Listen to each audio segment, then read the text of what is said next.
Download aplikasi Bekal Islam dan kunjungi web bekalislam.com.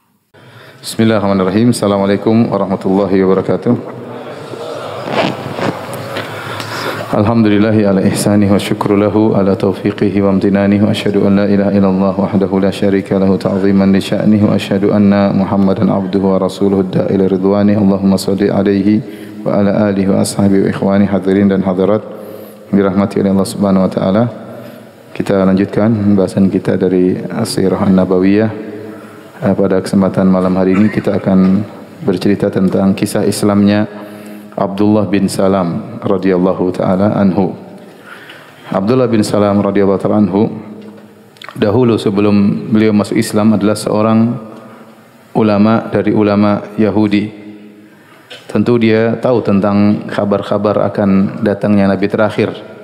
Dan dia tahu juga tentang sifat-sifat Nabi tersebut karena disebutkan di Taurat, ya. Dan dia menantikan kedatangan Nabi tersebut. Dan sudah pernah kita sampaikan di antara sebab kenapa orang-orang Yahudi mereka tinggal di kota Madinah karena mereka tahu bahwasanya Nabi terakhir tersebut akan berhijrah ke kota Madinah sehingga mereka menantikan kedatangan Nabi tersebut. Ibn Hisham dalam sirahnya dan juga Ibn Katsir dalam Al-Bidayah wa Nihayah menyebutkan kisah, ya, tatkala Abdullah bin Salam mendengar datangnya Rasulullah sallallahu alaihi wasallam, maka beliau pun bertakbir mengagungkan Allah Subhanahu wa taala. Tatkala itu, ya, beliau sedang berada di atas pohon korma sedang memetik buah korma. Maka bibinya yang bernama Khalidah bintul Harith mendengar takbirnya Abdullah bin Salam yang menunjukkan Abdullah bin Salam gembira dengan datangnya Rasulullah sallallahu alaihi wasallam. Maka bibinya pun marah kepadanya dengan berkata, "Khayyabakallah, ya, semoga Allah menjadikan engkau merugi, ya. Wallahi law kunta sami'ta bi Musa bin Imran alaihi salam qadiman ma zitta." Demi Allah, seandainya yang datang adalah Nabi Musa alaihi salam, kau tidak akan bertakbir seperti ini, ya. Kenapa Nabi Arab datang engkau bertakbir? Maka dia berkata, "Ai ammah, wahai tanteku, wahai bibiku, huwa Allahi akhu Musa ibnu Imran alaihissalam. Sungguhnya yang datang ini Muhammad adalah saudaranya Nabi Musa alaihissalam. Wa ala dinihi, dan juga berada di atas agama Nabi Musa.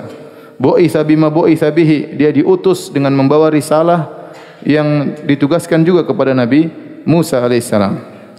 Qalat ibnu akhi, maka bibinya berkata, tantenya berkata, "Wahai ponakanku, ahuwan nabiyyul ladzi kunna nukhbaru annahu yub'atsu ma'a nafsi sa'ah? Apakah ini nabi yang kita dikabarkan bahwasanya dia akan diutus, nabi terakhir yang kalau setelah dia diutus akan terjadi hari kiamat?" Qala na'am, kata Abdullah bin Salam, "Iya benar." Faqalat fadzaka idzan, maka bibinya berkata, "Kalau begitu benarlah, ya, nabi tersebut." Dalam hadis yang lain dalam riwayat Imam Ahmad, ya, dan juga Tirmidzi, Ibnu Majah dengan sanad yang sahih dari Abdullah bin Salam. Jadi waktu Nabi datang, ya, setelah masuk kota Madinah, maka Abdullah bin Salam ingin mengecek langsung Nabi sallallahu alaihi wasallam. Kenapa? Karena berita santer bahwasanya Muhammad adalah pendusta. Muhammad adalah pendusta karena itu yang dikabarkan oleh orang-orang kafir Quraisy. Sehingga isu tentang Rasulullah sallallahu alaihi wasallam adalah pendusta, penyihir, dukun dan yang lainnya sampai ke kota Madinah. Apa kata Abdullah bin Salam? Lamma qadiman Nabi sallallahu alaihi wasallam al-Madinata in jafala an-nasu alaihi. Tatkala Nabi sallallahu alaihi wasallam datang ke kota Madinah, maka orang-orang berkumpul, ya, berkumpul untuk melihat Rasulullah sallallahu alaihi wasallam, bersegera menyambut Nabi sallallahu alaihi wasallam. Fakuntu fi man injafal, dan aku termasuk dari mereka yang datang ingin melihat Rasulullah sallallahu alaihi wasallam. Falamma tabayyantu wajhahu araftu anna wajhahu laisa biwajhi kadzabin. Aku pun mengecek wajah Nabi. Aku lihat baik-baik wajah Nabi sallallahu alaihi wasallam dan aku tahu ini bukan wajah pendusta, ya. Orang pendusta wajahnya kelihatan. Ini bukan wajah pendusta, kata Abdullah bin Salam.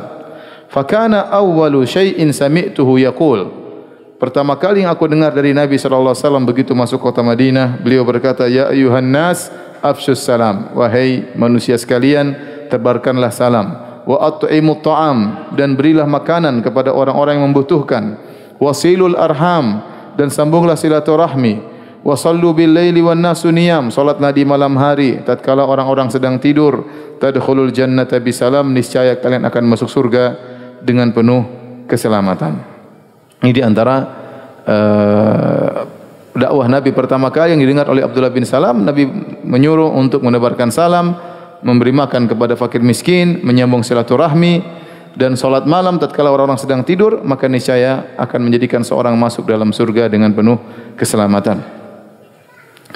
Abdullah bin Salam bercerita, maka aku pun mendatangi Rasulullah sallallahu alaihi wasallam. Maka aku berkata kepadanya, "Inni sa'iluka an thalathin la ya'lamuhunna illa nabi." Aku akan bertanya kepada engkau, dia berkata kepada Nabi sallallahu alaihi wasallam, aku akan bertanya kepada engkau tentang 3 perkara yang tidak ada tahu jawabannya kecuali seorang nabi. Ma awalu asyratis sa'ah? Apa tanda pertama kali tanda-tanda hari kiamat? Ini yang pertama. Yang kedua, wa ma awwalu ta'amin ya'kuluhu ahlul jannah? Apa pertama kali makanan yang dihidangkan di surga yang dimakan oleh penghuni surga? Kemudian pertanyaan ketiga, wa min ayyi syai'in yanzi'ul waladu ila abihi wa min ayyi syai'in yanzi'u ila akhwalihi? Ya, bagaimana seorang anak bisa mirip dengan bapaknya, ya, atau mirip dengan om-omnya, ya. Maka Rasulullah SAW berkata,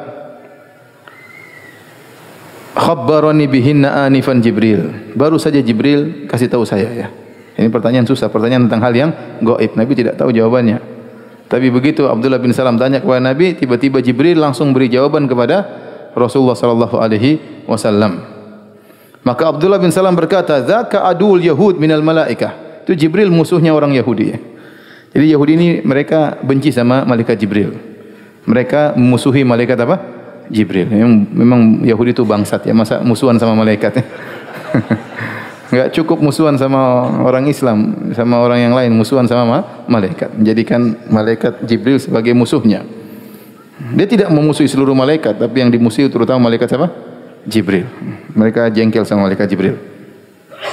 Faqala Rasulullah sallallahu alaihi wasallam, maka Rasulullah SAW menjawab pertanyaan tersebut, "Amma awwal asyratis sa'ah fanarun tahsyurun nasa minal masyriq ilal maghrib." Adapun pertama kali tanda-tanda hari kiamat, yaitu yang menjelang tanda hari kiamat besar, menjelang terjadi hari kiamat, yaitu api yang keluar kemudian mendorong manusia, ya, dari timur menuju barat. Ada api yang membuat manusia akhirnya tergiring dari timur menuju barat. Ini tanda jawaban pertanyaan pertama. Jawaban pertanyaan kedua, wa amma awwalu ta'amin ya'kuluhu ahlul jannah fa ziyadatu kabidi hutin. Adapun makanan pertama kali yang akan dimakan oleh penghuni surga adalah tambahan hatinya ikan paus, ya. Jadi disebutkan ikan paus itu ada hatinya, ada semacam tambahan di hati tersebut, entah mungkin daging tambahan, ya. Itu yang akan pertama kali, bukan hatinya tapi daging tambahan tersebut yang akan dimakan oleh penghuni surga di surga, ya. Tetapi tentunya tidak sama antara daging di surga dengan daging di mana? Di dunia. Tetapi seperti itulah hidangan pertama kali yang akan dimakan oleh penghuni surga. Wa amma syabahu fil walad, adapun kemiripan dalam anak, pertanyaan ketiga, jawabannya fa innar rajula idza ghasyal mar'ata fasabaqaha ma'uhu kana syabahu lahu. Kata Nabi sallallahu alaihi wasallam, sungguhnya seorang laki kalau dia menggauli istrinya kemudian dia terlebih dahulu ejakulasi, maka kemiripan akan mirip dengan sang lelaki. Wa idza sabaqa ma'uha kana syabahu laha. Adapun kalau sang wanita terlebih dahulu mengeluarkan airnya, air maninya, maka akan mirip dengan sang wanita. Mohon maaf para jomblo, ya. Qala Abdullah bin Salam berkata, "Asyhadu an la ilaha illallah wa asyhadu annaka rasulullah." Aku bersaksi bahwasanya tidak ada sembahan yang berhak disembah kecuali Allah, dan aku bersaksi bahwasanya engkau adalah utusan Allah. Abdullah bin Salam berkata radhiyallahu anhu, "Faqultu lir Rasul," aku berkata kepada Nabi sallallahu alaihi wasallam, "Ya Rasulullah, innal yahuda qaumun buht." Ya Rasulullah, sungguhnya orang-orang Yahudi itu adalah kaum pendusta. Adalah kaum, dia mengerti tentang kaumnya. Dia orang Yahudi dan dia ulamanya Yahudi dan dia tahu tentang masyarakat Yahudi, dan dia bilang kepada Nabi, sungguhnya orang-orang Yahudi itu kaum pendusta. Wa innahum in ya'lamu bi islami yabhatuni indak. Kalau mereka tahu aku masuk Islam, mereka akan berdusta atasku di sisimu. Mereka akan bohong tentang aku, bikin berita hoax tentang aku di sisimu. Ya, kalau mereka tahu aku masuk Islam. Fa arsil ilaihim fas'alhum anni. Maka ya Rasulullah, utuslah seorang utusan untuk bertanya kepada orang Yahudi tentang siapa aku. Kalau orang Yahudi belum tahu kalau Abdullah bin Salam masuk Islam. Sementara Abdullah bin Salam terkenal ulama mereka. Akhirnya ada datang utusan Nabi bertanya kepada orang Yahudi. Ayu rajulin Abdullah bin Salam fikum? Siapakah Abdullah bin Salam ini? Menurut kalian siapa dia? Bagaimana nilainya di antara kalian, di sisi kalian? Ya. Maka akhirnya Rasulullah SAW mengutus utusan untuk bertanya, ya, pertanyaan tersebut, ayu rajulin Abdullah bin Salam fikum? Siapakah Abdullah bin Salam di sisi kalian? Qalu, maka apa jawaban orang Yahudi? Khairuna wa ibnu khairina. Dia adalah orang terbaik di antara kami dan bapaknya juga adalah orang terbaik. Dia adalah orang terbaik, anaknya orang terbaik. Wa alimuna ibnu alimina. Dia orang alim di antara kami, anaknya orang alim di antara kami. Wa afqahuna wa ibnu afqahina. Dan dia orang yang paling faqih tentang fikih, tentang paham agama, dan anaknya orang yang paling faqih di antara kami. Bayangkan 3 pujian. Khairuna ibnu khairina, orang terbaik di antara kami, putranya orang terbaik di antara kami. Alimuna ibnu alimina, orang alim di antara kami dan anaknya orang yang alim di antara kami. Afqahuna ibnu afqahina, orang yang paling faqih, yang pakar agama di antara kami adalah, dan juga sekaligus anak dari orang yang pakar agama di antara kami. Maka Rasulullah SAW bertanya pada mereka, entah Rasulullah SAW atau utusannya, Ara'aitum in aslama Abdullah bin Salam? Bagaimana menurut kalian kalau Abdullah bin Salam masuk Islam? Pertanyaan mematikan. Kalau dia masuk Islam bagaimana? Mereka enggak ada jawaban. Kata mereka, a'adzahullahu min dzalik. Semoga Allah melindunginya dari masuk Islam. Jangan saya masuk Islam. Fa'ada alaihim. Rasul ulang lagi. Bagaimana menurut kalian kalau dia masuk Islam? Mereka hanya berkata, semoga Allah melindunginya, jangan sampai dia masuk Islam. Tatkala sedang diskusi gitu dan mereka sudah terlanjur mengakui kehebatan Abdullah bin Salam, fa kharaja ilaihim Abdullah bin Salam, maka Abdullah bin Salam pun keluar, faqala, di depan mereka dia berkata terang-terangan, asyhadu alla ilaha illallah wa anna Muhammadan Rasulullah.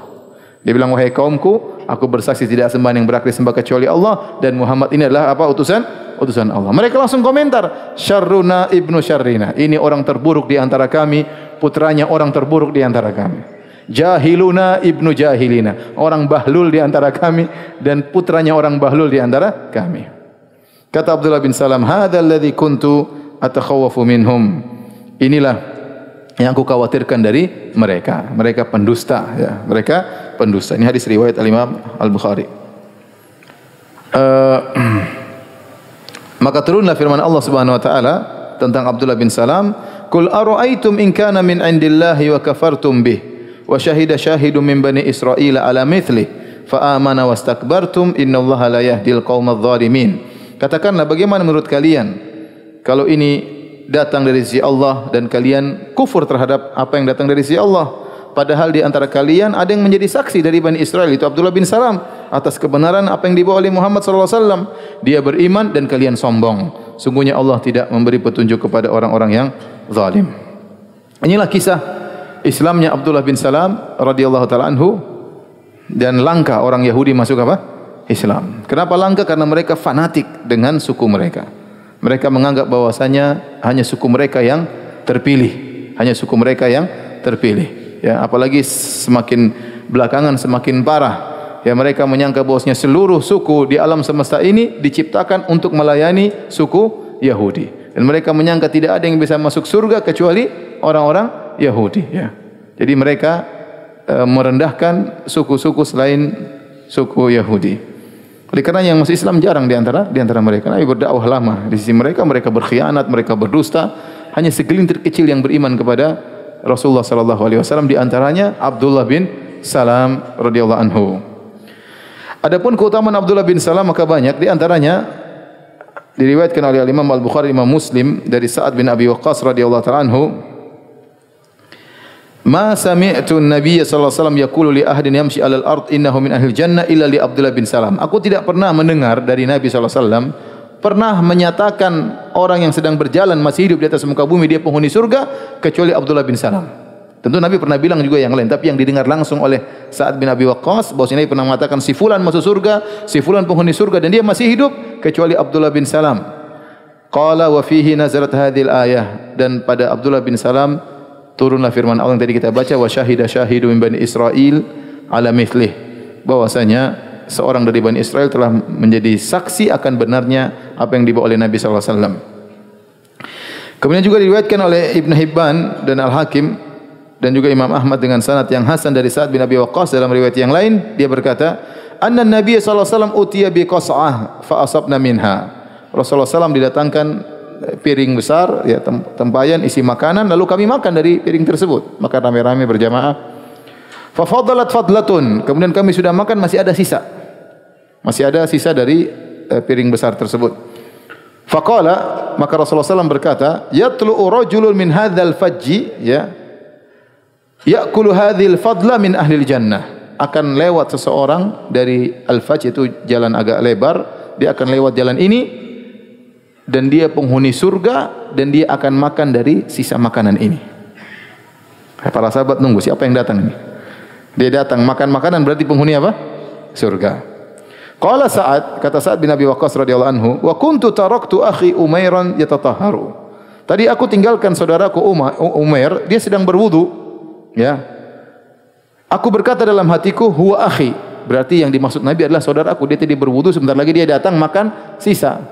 Faja Abdullah bin Salam faakalaha. Ternyata yang datang siapa? Abdullah bin Salam. Kemudian makan dari sisa makanan di piring tersebut. Ini dalil bahwasanya Abdullah bin Salam telah di apa namanya? Jangan divonis kasar ya, dia apa? Dia apa? Dijamin, ditetapkan bahwasanya dia penghuni surga. Demikian juga dari Yazid bin Umairah, dia berkata, "Lamma hadara Mu'adz bin Jabal al-maut." Tatkala Mu'adz bin Jabal radhiyallahu anhu, seorang sahabat yang sangat faqih, akan meninggal dunia, qila lahu, maka ditanyakan kepadanya, "Ya Aba Abdurrahman, ausina, wahai Mu'adz bin Jabal, berilah wasiat kepada kami." Qala ajlisuni, dudukkan aku. Sudah mau meninggal, enggak kuat, dudukkan aku. Qala innal ilma wal iman makanahuma man ibtagahuma wajadahuma yaqulu dzalika thalatha marrat. Ya. Kata dia bahwasanya ilmu dan iman, ya, itu memiliki kedudukan, barang siapa yang mencari ilmu dan iman dia akan mendapatkannya. Dia mengucapkan 3 kali. Kemudian dia berkata, "Faltamisul ilma inda arba'ati rahtin." Carilah ilmu dari 4 orang. Inda Umaymir Abi Darda, carilah ilmu dari Abu Darda, kata Mu'adz bin Jabal. Wa inda Salman Al-Farisi, carilah ilmu dari Salman Al-Farisi. Wa inda Abdullah bin Mas'ud, carilah ilmu dari Abdullah bin Mas'ud. Wa inda Abdullah bin Salam, dan carilah ilmu dari Abdullah bin Salam. Alladzi kana Yahudiyan tsumma aslama, yang dahulu dia adalah seorang Yahudi kemudian dia masuk Islam, ya. Fa inni sami'tu Rasulullah sallallahu alaihi wasallam yaqul innahu 'ashiru asyrafil jannah. Aku mendengar Nabi pernah berkata dia adalah orang 10 dari 10 orang yang masuk surga. Jadi Nabi pernah menetapkan dia masuk surga. Hadis berikutnya, ya, hadis terakhir tentang keutamaan Abdullah bin Salam, diriwayatkan Imam Bukhari, Imam Muslim dari Kharsyah bin Al-Hurr. Dia berkata, "Kuntu jalisan fi halaqatin fi Masjidil Madinah." Suatu hari aku duduk di satu halaqah ilmu di Masjid Madinah.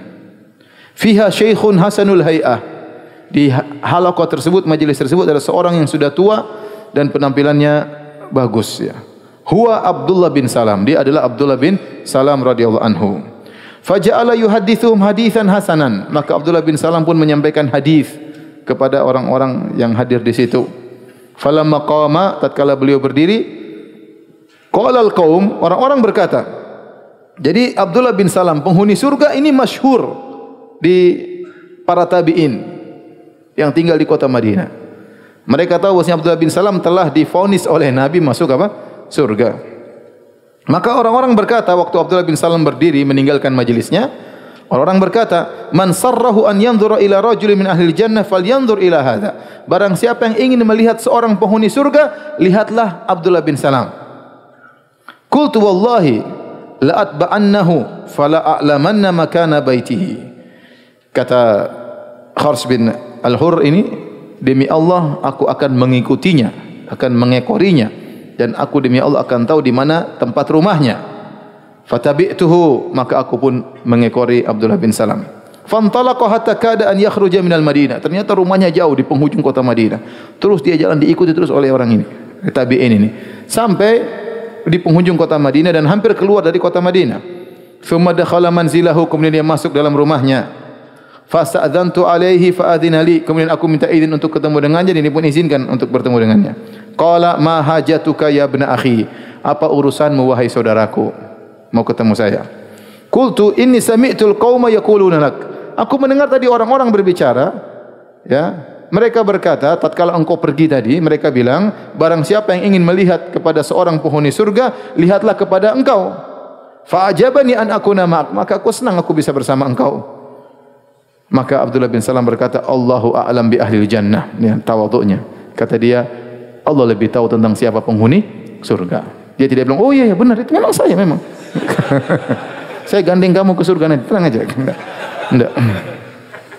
Sa'uhadditsuka mimma qalu dzakir. Tapi dia sudah harus menyampaikan hadis, dan itu hadis terkenal di kalangan para sahabat.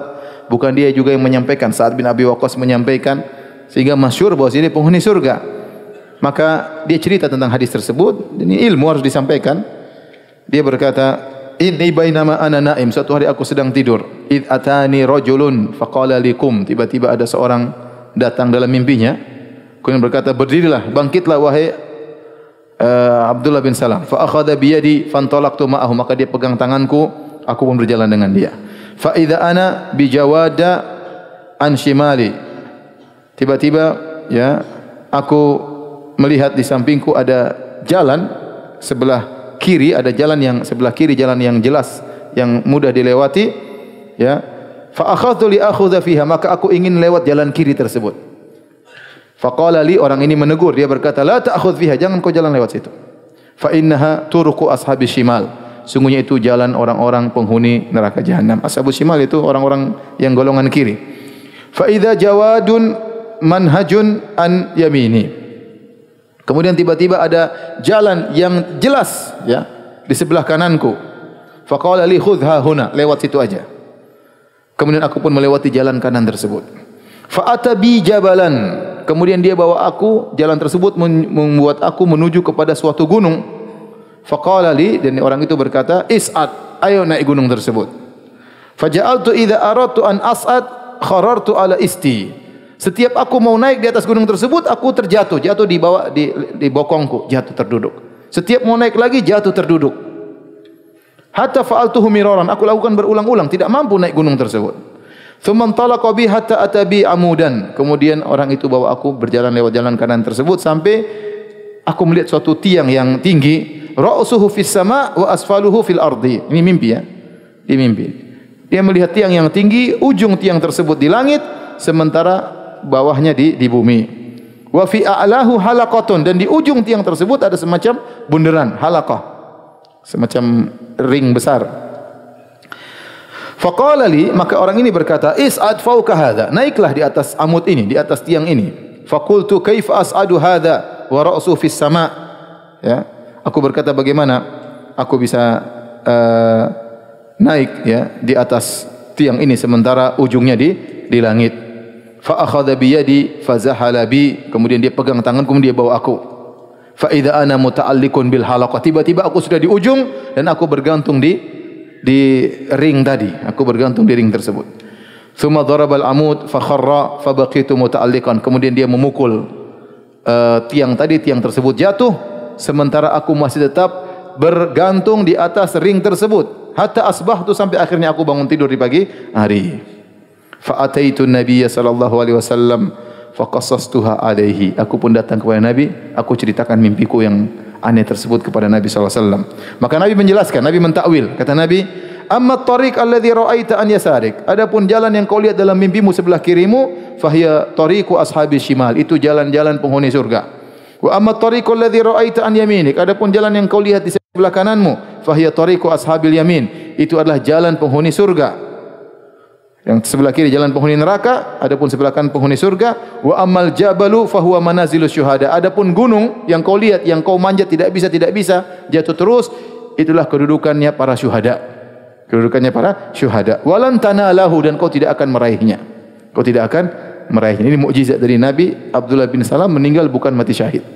Kata Nabi, kau tidak akan bisa meraih apa? Gunung tersebut. Kau tidak akan sampai di puncak gunung tersebut. Wa ammal amud fahuwa amudul Islam. Adapun tiang yang kau lihat adalah Islam. Wa amal urwa fahiya urwatul Islam. Adapun halaqah yang kau pegang itu adalah ya tali daripada Islam. Walan tazala mustamsikan biha hatta tamut, dan kau akan senantiasa berpegang dengan tali Islam tersebut sampai kau meninggal dunia. Ini dalil bahwasanya Abdullah bin Salam kokoh di atas Islam, namun dia tidak meninggal dalam kondisi mati syahid. Ya, beliau meninggal di Madinah tahun 43 Hijriah di zaman khilafah Muawiyah ibn Abi Sufyan radhiyallahu taala anhum ajma'in. Meninggal di atas tempat tidurnya, bukan meninggal dalam kondisi mati syahid. Ini tadi kisah Abdullah bin Salam radhiyallahu anhu. Kisah berikutnya yang akan disampaikan pada malam hari ini tentang Utsman bin Affan yang membeli sumur rumah. Sumur rumah namanya.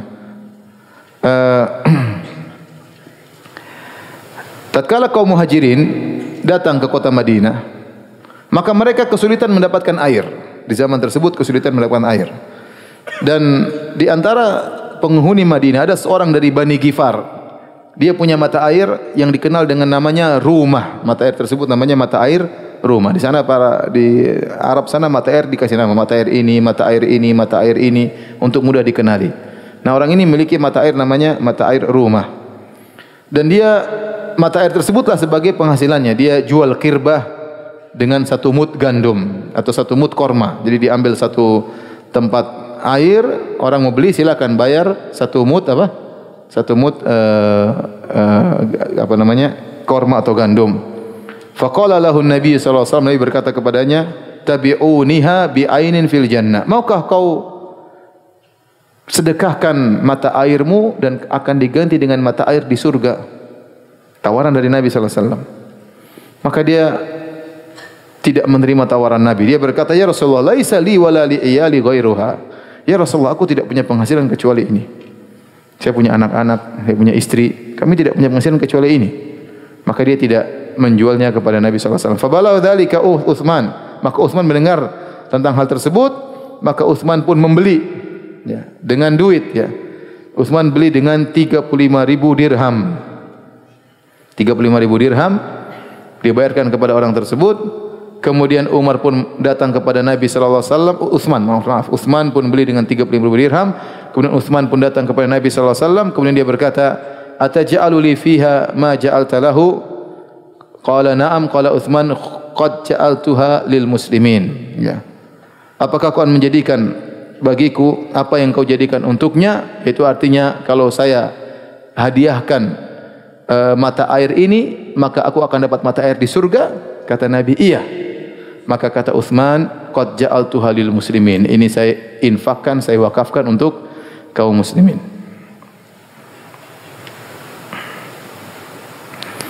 Dalam riwayat yang lain dari Utsman bin Affan, ya, tatkala Rasulullah SAW datang kota Madinah, waktu itu tidak ada air segar selain air yang bersumber dari sumur ini atau mata air ini, sumur rumah. Maka Rasulullah SAW bersabda, "Man yashtari bi'ra rumah fayaj'al dalwahu ma'ada dila'il muslimin bi khairin lahu minha fil jannah." Siapa yang mau menyumbangkan atau membeli sumur rumah tersebut, lantas dia sedekahkan kepada kaum muslimin, maka dia akan mendapatkan ganti yang lebih baik di surga. Maka kata Utsman, aku pun beli dengan uangku dan aku berikan kepada Nabi sallallahu alaihi wasallam. Dalam hadis yang lain dalam Sahih Al-Bukhari, Utsman pernah berkata, Rasulullah SAW bersabda, "Man hafara rumah falahul jannah." Barang siapa yang menggali sumur rumah, bagi dia surga, dan aku pun yang menggali sumur tersebut. Ya. Ini kalau tidak salah Utsman sampaikan tatkala dia ingin dibunuh oleh orang-orang di masa pemerintahannya. Dia ingatkan, Rasulullah pernah bilang saya penghuni surga. Ya. Sementara kalian ingin apa? Ingin, dia sebutkan tentang apa yang Rasulullah bercerita tentang dia. Tapi akhirnya dia tetap dibunuh oleh mereka. Radhiyallahu taala anhu. Taib, ini masih kita cerita tentang awal-awal kejadian yang ada di kota Madinah, awal kedatangan Nabi sallallahu alaihi wasallam ke kota Madinah. Berikutnya yang ada lagi hal yang perlu diketahui di awal kedatangan Nabi di kota Madinah, yaitu perubahan salat. Perubahan salat waktu Nabi Isra Mi'raj, salat diwajibkan 2 rakaat kecuali salat maghrib. Di waktu Nabi masih di Mekah, ya, sekitar beberapa tahun menjelang Nabi berhijrah ke kota Madinah, Nabi dipanggil oleh Allah sehingga Nabi melakukan Isra Mi'raj, kemudian diwajibkan salat 5 waktu. Pertama kali diwajibkan salat duhur 2 rakaat, salat asar 2 rakaat, salat maghrib 3 rakaat, salat isya 2 rakaat, salat subuh 2 rakaat. Semuanya 2 rakaat kecuali salat maghrib. Dan tatkala Nabi sampai di Madinah, maka berubah menjadi 4 rakaat. Ya. Imam Ahmad meriwayatkan dari Aisyah radhiyallahu taala anha, beliau berkata, kana awwalu mafturidha ala Rasulullah sallallahu alaihi wasallam as-salah rak'atani. Pertama kali diwajibkan kepada Nabi yaitu salat 2 rakaat ilal maghrib, kecuali maghrib. Fa innaha kanat thalathan. Maghrib sejak awal sudah 3 rakaat. Tsumma atamma Allahu adh-dhuhra wal asr wal isya. Kemudian Allah pun merubah menjadikan salat tersebut menjadi sempurna menjadi 4. Zuhur 4 rakaat, asar 4 rakaat, wal isya al-akhir itu salat isya 4 rakaat. Tatkala sedang mukim fil hadar.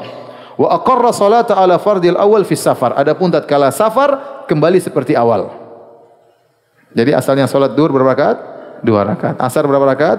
2. Maghrib 1,5, bukan 3. Isya 2, subuh 2. Tatkala Nabi pindah ke Madinah, aturan berubah. Yang mukim jadi 4 semuanya kecuali maghrib, kecuali subuh 2 rakaat. Adapun zuhur, asar, isya 4 rakaat. Tapi kalau sedang safar kembali kepada hukum awal. Hukum awal bahwasanya salat itu 2 rakaat ya. Oleh karenanya para ulama mengatakan orang yang sedang safar lebih afdal dia salat 2 rakaat karena Nabi selama safar tidak pernah salat 4 rakaat, selalu salat 2 rakaat. Bahkan ini kembali kepada hukum asal sebelum Nabi berpindah ke kota Madinah. Kemudian juga tatkala Rasulullah SAW sudah tinggal di kota Madinah, sudah bangun Masjid Nabawi, ada sekelompok sahabat dari Banu Salimah. Mereka ingin meninggalkan rumah-rumah mereka, ya, ingin tinggal dekat Masjid Nabawi karena rumah mereka jauh dari Masjid Nabawi. Banu Salimah ini tinggal di penghujung kota Madinah. Mereka ingin dekat dengan Nabi, ingin dekat dengan Masjid Nabawi, ya. Maka Rasulullah SAW khawatir kalau mereka pindah semuanya, pindah rumah dekat Masjid Nabawi, nanti kota Madinah akan kosong, khawatir mudah diserang. Jadi memang harus agak tersebar. Para sahabat ada yang sebelah sana, harus sebelah sana sehingga bisa menjaga keamanan kota Madinah.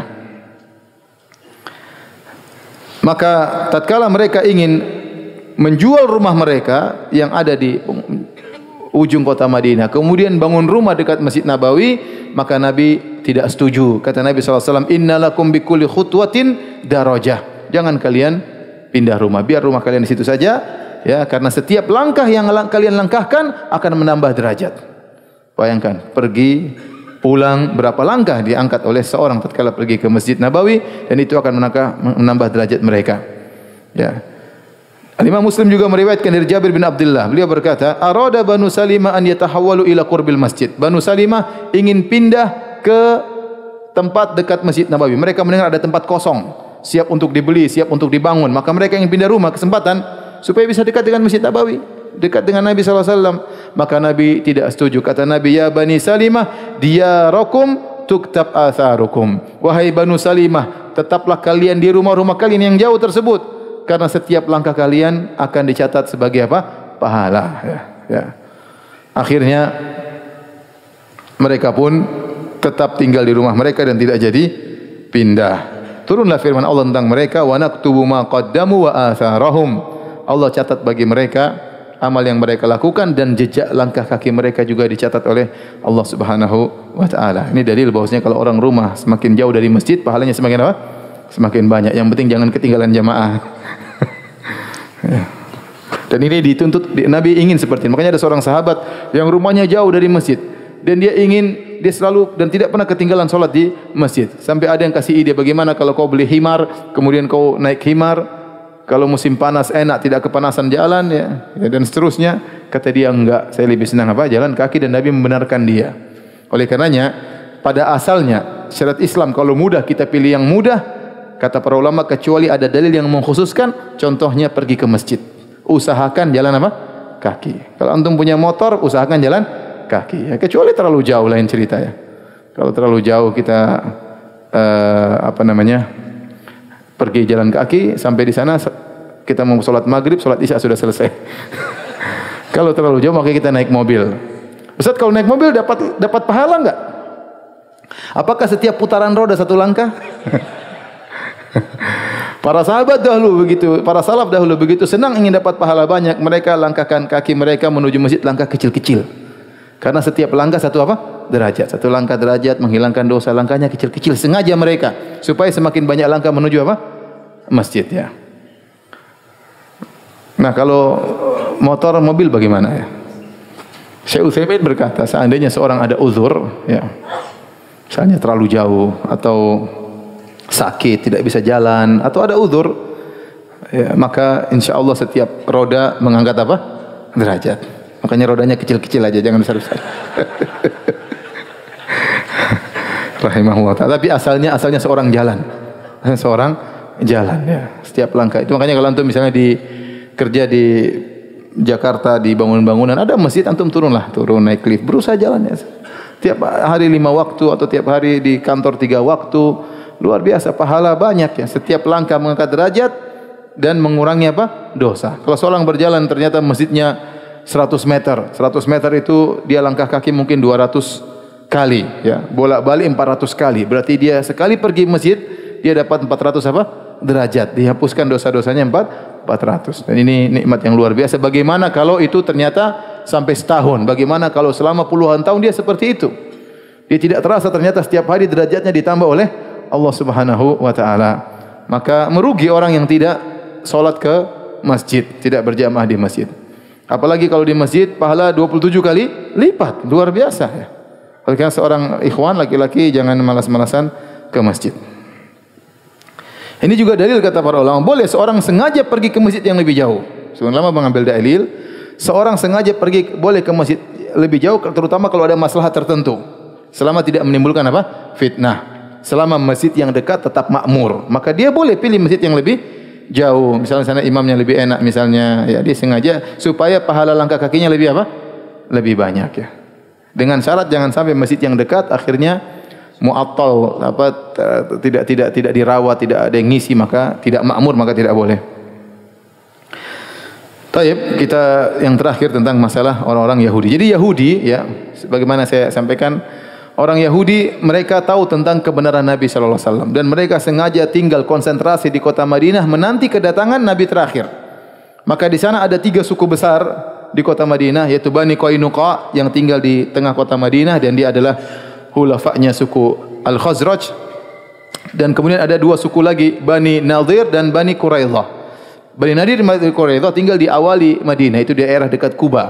Ya, mereka tinggal di situ dan mereka adalah hulafanya suku Al-Aus. Saya ulangi, kaum Ansar terdiri atas 2, suku Al-Khazraj yang dipimpin oleh Sa'ad bin Ubadah dan suku Al-Aus dipimpin oleh Sa'ad bin Mu'adz. Ini 2 suku yang tatkala bergabung menjadi namanya kaum Ansar. Ketika Islam belum datang, 2 suku ini bertengkar, perang saudara. Suku Aus dan suku Khazraj. Nah, suku Khazraj mereka bersekutu dengan Bani Qainuqa untuk menyerang saudara mereka. Suku Aus yang bersekutu dengan Bani Nadir dan Bani Quraidah. Intinya di kota Madinah ada 3 kabilah besar, yaitu Bani Qainuqa, Bani Nadir dan Bani Quraidah. Yang pertama diusir oleh Nabi adalah Bani Qainuqa. Kemudian mereka berkhianat yang pertama kali, kemudian pengkhianatan berikutnya dilakukan oleh Bani Nadir, diusir, dan pengkhianatan yang paling berbahaya Bani Quraidah yang diperangi oleh Nabi sallallahu alaihi wasallam dalam perang Ahzab, perang Khandaq. Nanti akan kita sampaikan ceritanya di kemudian hari. Intinya orang-orang Yahudi ya, kalau terjadi peperangan di antara mereka dengan suku Aus Khazraj, terkadang mereka ribut, mereka gabung kemudian melawan suku Aus Khazraj, mereka sering sesumbar. Kata mereka, akan datang suatu nabi yang akan bersama kami menghabisi kalian. Selalu mereka ngomong gitu ya. Sebentar lagi akan datang seorang nabi yang kami dengan nabi tersebut akan menghabisi kalian. Itu selalu didengar oleh kaum Ansar, hafal mati suku Aus Khazraj. Ini sedikit-sedikit ngomong, pasti bentar lagi ada nabi turun sama kami kemudian kita akan menghabisi kalian. Dihafal oleh kaum Ansar. Al-Imam Ahmad meriwayatkan dengan sanad yang hasan dari Salamah bin Waqsh, dan dia termasuk salah seorang peserta perang Badar radhiyallahu anhu. Beliau berkata, "Kana lana jarun min Yahud fi Bani Abdul Ashhal." Kami dahulu punya tetangga seorang Yahudi yang tinggal di perkampungan Bani Abdul Ashhal. di tengah-tengah kaum Ansar. Fa kharaja alaina yauman min baitihi qabla ma ba'athin Nabi sallallahu alaihi wasallam biyasir. Suatu hari dia keluar dari rumahnya sebelum Nabi diutus. Sedikit lagi, sebentar lagi Nabi diutus. Kemudian dia fa waqafa ala majlisi Bani Abdul Ashhal. Kemudian dia berdiri di hadapan majelisnya kaum Ansar Bani Abdul Ashhal. Kemudian dia berkata, dan tatkala itu ana yauma idzin ahdatsu min man fihi sinnan. Aku orang yang paling muda yang hadir tatkala itu. Kemudian dan aku sedang memakai burdah dan aku sedang berbaring di pelataran rumahku. Maka orang Yahudi ini fadzakaral ba'tsa wal qiyamah wal hisab wal mizan, dia cerita tentang hari kiamat. Dia ceramah ini orang Yahudi ini. Dia ceramah tentang hari kebangkitan, tentang hari kiamat, tentang adanya hisab, tentang adanya mizan, tentang adanya surga dan neraka, ya. Sementara mereka orang Ansar dahulu mereka kaum musyrikin, mereka tidak meyakini adanya hari kebangkitan, saja tidak ada, apalagi hisab, mizan, surga, neraka, mereka tidak percaya. Kemudian orang-orang Bani Abdul Ashhal yang masih musyrik tatkala itu, mereka bertanya, "Waihaka ya fulan, celaka engkau wahai fulan, wahai Yahudi. Kau melihat ini semua akan terjadi, hari kiamat, kemudian hisab, mizan semuanya. Apakah manusia akan dibangkitkan setelah mereka meninggal, kemudian masuk surga atau masuk neraka?" Ya. Apakah mereka akan dibalas atas perbuatan mereka? Yahudi tersebut jawab, "Na'am, benar." Ustaz ini Yahudi ya. Dia ceramah.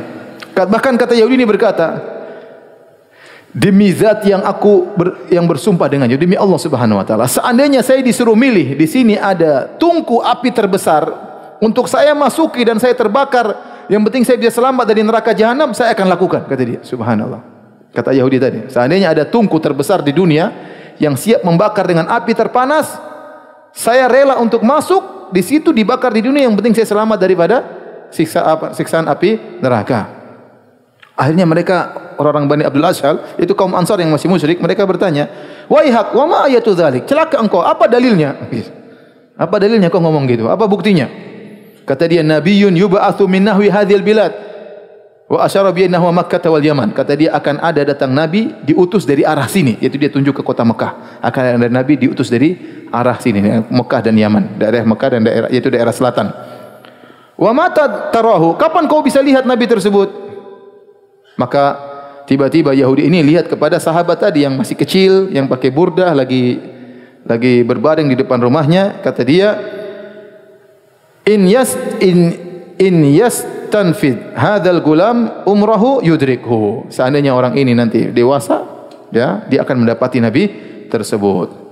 Kata Salamah yang masih kecil tadi, dia berkata, "Fa wallahi ma dhahaba al-lail wan nahar hatta ba'atha Allah taala rasulahu wa huwa hayyun baina adhhurina." Ternyata tidak lama kemudian Allah utus Muhammad sallallahu alaihi wasallam jadi nabi, dan dia tinggal bersama kami di kota Madinah bertetanggaan dengan Yahudi tadi.